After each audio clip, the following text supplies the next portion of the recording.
Hey there, how's it going? What is up, everybody? Irish Orangutan is back to pass along what you need to know to get better at Madden and grow your Mutt team. Enjoy the show. We are back today to talk about what I have been doing. No money spent to get my team to 700,000 plus whatever we get today coins, and 88 overall without sweating too much. Definitely spend some time in the game, but we'll be going over what I have been doing while opening up some packs to kind of help you out along the way. So the first thing that I do want to talk about are the first packs I'm opening up. If you do align your Twitch account, or if you get a Twitch account and align it with your EA account, and just check out Twitch in the morning, you don't even have to listen for very long, and check out EA Madden, and you are able to get this. I believe it is uh, 8:30 Eastern Time and 9:30 Central, just to help you out a little bit with that. But it is something. You get these players. I've gotten an 84 and 85 overall legends at one point in time. Those are things that can really help you out. So just something to keep in mind. Something that kind of goes along with that, something that you can potentially do daily to just help yourself out a little bit, are doing dailies. I just got my 50th done yesterday, I believe, and was able to get an 84 to 85 overall power up pass. I think it's the smaller number to the 84 to 85 or an 85.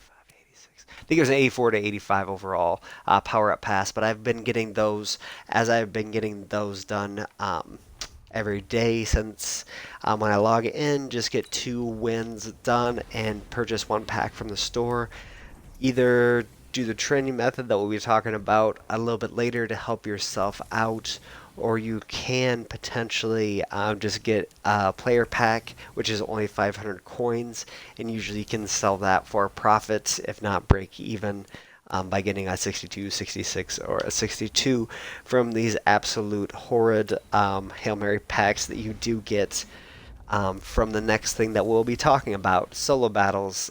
They are something that is really easy to get accomplished. It is something that can get you more acquainted with the game.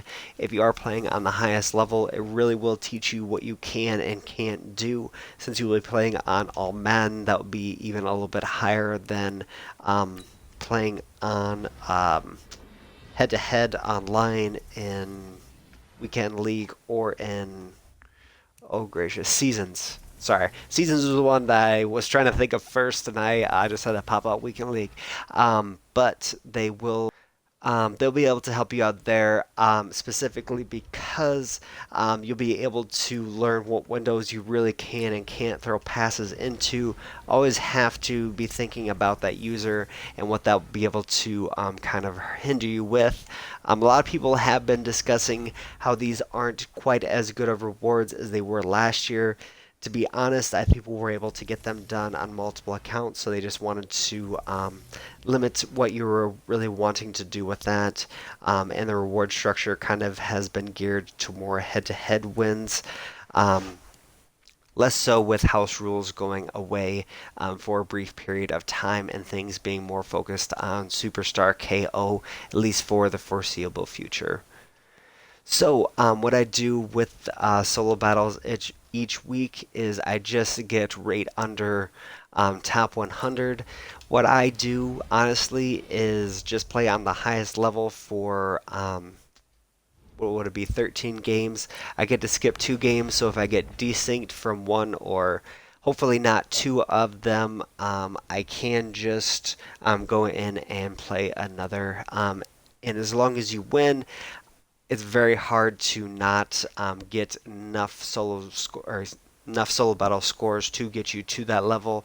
And if you really want to grind it out, you can potentially go out and really work through all 15 games. 15? Excuse me, 13 games, and I play 11 because it refreshes 3 times. Um, and then there's that one bonus game that does get you those extra scores as well. Excuse me for misremembering the total number of games you do need to play each week. Once you kind of get in the rhythm of playing them, you can knock them out rather quickly, especially if you are able to run the ball. Something else I did want to note, and the reason that I will be taking the coins from these, you could potentially be going for that limited time player, but I have never had really good luck. To be honest, pulling out of these exchange packs, I have had some decent luck, but really with these, I have never pulled the card that I really want, and the cards that I usually do get are a lower value, so it really doesn't help me out all that much. So I do just take the coins, and it does help me out immensely. I just go out and buy the card that I really do want. Um, Sometimes you do have to wait a little bit longer, but if you're just buying or picking the pack, we can open up one of each of the red zone and midfield to kind of show you what you could get, and hopefully we can pull a limited time player, but hopefully if we don't, it more or less proves my point. If we got a few elites out of this, I'd feel a little bit silly, to be honest. So it's kind of a win-win situation because unless we get a very nice elite out of this next one, there's no way that I'll be able to get 9,000 back from the cards that I just pulled. So that is a huge loss. So we're looking at maybe 500 for each of these, gets you to 2,000, maybe 3,000 for this card at the absolute most. So 5,000 plus tax, so 4,500. So I got half of the value. You always have the opportunity to go out and potentially get what you do want, but for me, I definitely take the coins almost every single time because it will help you out in the long run. Next thing that I do that we're aligned with these is Weekend League. It is something that can be difficult, especially if you are just getting started out. The first few games, which I would recommend trying to play each week, will help you out immensely. Just figuring out the game, and those first few games usually aren't as difficult. If someone very good is just getting started with Weekend League, it could be a little bit rough. You could be logged into one of those games, but to be honest, those aren't the worst things to just load in. If you're playing someone that you know you can't compete with, you can just go and get out of the game. It's not really going to hurt you. You're going to get a few hundred coins, and you're not going to be worse for wear. And you might be able to learn a scheme if you play a few drives against them as well. And that is a good way to figure out what the best players are playing potentially. Going on YouTube and looking at them also helps out immensely. But something that I've just been aiming for is 13 wins. Even if I have 4 or 5 games left after getting to 13, I've just been kind of calling it quits. They don't have the best rewards. Getting in the top 100 is definitely better. You do get a reward of trophies and also coins for getting to the 13 win level and the solo battle level. We'll have to go check out the solo battle score here in a second, just so I'm not telling you wrong, but 250,000 sounds right, but we're definitely going to double check that. So I do have those all realized and going to be quick selling the last two that I did get from Weekend League, leaving me at 827,000 coins. So again, not any real great rewards, but again, with each of these cards, you can either use them for training or just build them up, potentially get power-ups or a more valuable card a little bit later on. But something also I did want to talk about while I was in my binder is, well, it's a little bit of a lie at this point because I have a lot more cards than I have had. But after we get to, wow, I have a lot more cards in my binder than I have had all the rest of the year. I was going to say I've had a trim binder, and I'm going to do my best to do that. But at this point, I do have a lot of lower overall cards. A lot of these power-ups, I'm just waiting for those players to potentially get a better card, and then I will sell them for a higher value. So that's kind of what I've thinking about at this point. But if you are a no money spent player, if you have cards that you're not using, everything below this, I wasn't supposed to scroll through 125 cards before I got to this. But these cards are the only ones that you really need on your team. The base, offense, defense, the players that you're really going to need, and then those power-ups that will potentially gain value over time. And really everything else you should be flipping in the exchange set to try to get power-ups or get to this gold level and then use those cards because a lot of people are wanting to use them in their Team Diamond sets. So that is really where you're finding the value above silver at this point in time. So get a player pack aren't terrible. You're just not going to get a lot of value from them until you start turning them into something else. You can't do this from this screen. It's a good way to just clean up your binder. You also can do this from the set screen as well, and it can be a little bit easier because you can select two at a time and then just build up.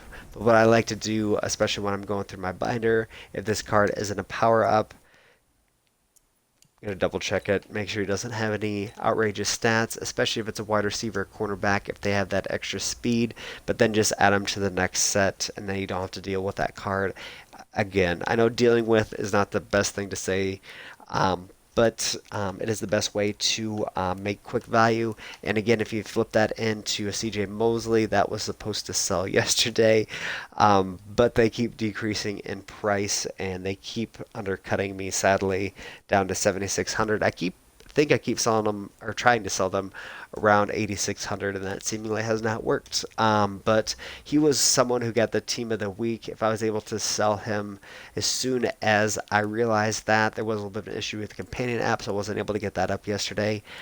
When I did realize that, but it's something that can help you out immensely, especially if you were to hear about an ultimate kickoff player tonight. You have that power up card. He might have the highest value that he's going to have maybe the rest of the year for that. And it was an 85 to an 86 overall power up pass, not an 84 to 85. I do apologize about missaying that earlier for those 50 dailies getting accomplished. Cards that do have a good value and might have an even better value, after the next Ultimate Kickoff, next promo Ultimate Kickoff does come out, you will be able to potentially sell these players for even more as they will be out of packs. So that is just something to consider. As promos come to an end, you are able to potentially go out and get these players and sell them for more afterwards, since they won't be readily available to just get out of the store.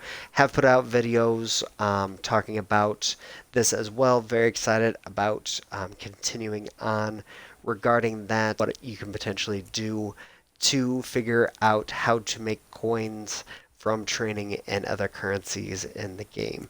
So flipping training, just buying up the ladder and selling down, is something that I would always recommend. As these cards are already a higher overall value, it is harder to find value in them, but these do take a little bit more time. And for those dailies, this Go to Gold player pack is right here. Also in players, you can go through, and this is a more expansive list of everything that is available at this time. So talking about solo battles, just a brief second more. This this level of legend is where you need to be aiming for. It is something that you can acquire relatively easily. Again, you have to play 11 games, not 13 like I was saying earlier. 13 is the max amount of games you would have to play potentially, and this game is the one that I would always advise playing, since you will have a battle score boost on it. Last year they had ×2 XP on this as they were trying to push it, so that is something that I would definitely recommend at least looking at as that continues on through the year. As for challenges, something that I would recommend, as you can see, I do not have a lot of the all the way accomplished and all of the stars complete. Journey is the one that I am considering going out and getting all the way complete. But with these, I would just recommend going and aiming for the key prize that really will be coming from this. The Gold Premium Player Pack and the Journey 1 Completion Token makes this something that you might want to consider completing all the way. The reason I got to 125 and stopped, or excuse me, 126, I guess, and stopped was these challenges won't get more difficult as the year goes on, but your team will get better. So as your team gets better later on in the year, you might want to consider coming back and knocking out more of these stars. But at this point in time, I would just aim for getting the main reward that will be coming from this. Like tier 6 is even more valuable than I would even consider 8 and 9. The Journey 1 completion token probably will be valuable at some point in time, but at this time you aren't able to use it in the set, so really completing these later on isn't a terrible idea. We will look at one more example just to help you better understand kind of what I am. Oops, Theme Builders is the worst example that I could have looked at. Looking at this for the theme diamonds, the 84 overall is a much better reward than the Nat Golds at tier 6 and tier 7. The reason for this is they didn't want you to have to play at the highest difficulty to get the best rewards, but they also wanted you to have the opportunity to go back, potentially play these more, and it was something that I'm not going to go into in too much depth, but if you were playing solos with a friend, you logged in to play the last solo with them, since these are now challenges, you can play with friends. They need to figure out a way that they could make you play enough time but not just log into the last solo. So now they have challenges, so they're looked at slightly differently. So just getting to 100 is much more better opportunity for your heart to be more healthy and you to get this in a lower amount of time to get the top reward. So just something to consider. Also, there are limited time legends that have been coming out. MUT 10 at this point in time is what they are called. So definitely make sure you go in and get those done, as those will have a solid value at least until the series does change over. But with each of these challenges and each of the games that you do play, if you just have a little amount of time and your main thing is team building, just consider that and the time versus reward that you will be spending. Weekend League rewards are not necessarily the best compared to time, but they can be the most fun thing to do if you do have a solid team to take into head to head. So with those challenges, you can go out and get some great players, play those solo battles and weekend league, and you'll be able to build up your team and get some of the best players in the game that will really be able to help you out immensely. As you can see, some of these players on my team are Nat, and they are some of the best players on my team. So just really consider that. You can get a great team. It might not be the most upper echelon team right away, but if you do continue to build, your Madden team will be able to compete with anybody head to head and not have to spend any money. Wish you all the best and take care. Thank you for checking into the Irish Orangutan channel. Keep coming back for more Madden knowledge. There will be consistent videos up every week, so make sure to subscribe and hit the bell button to see them all. Come by Twitch to engage and hit me up on Twitter at Irish Orangutan. Take care and much love, everybody.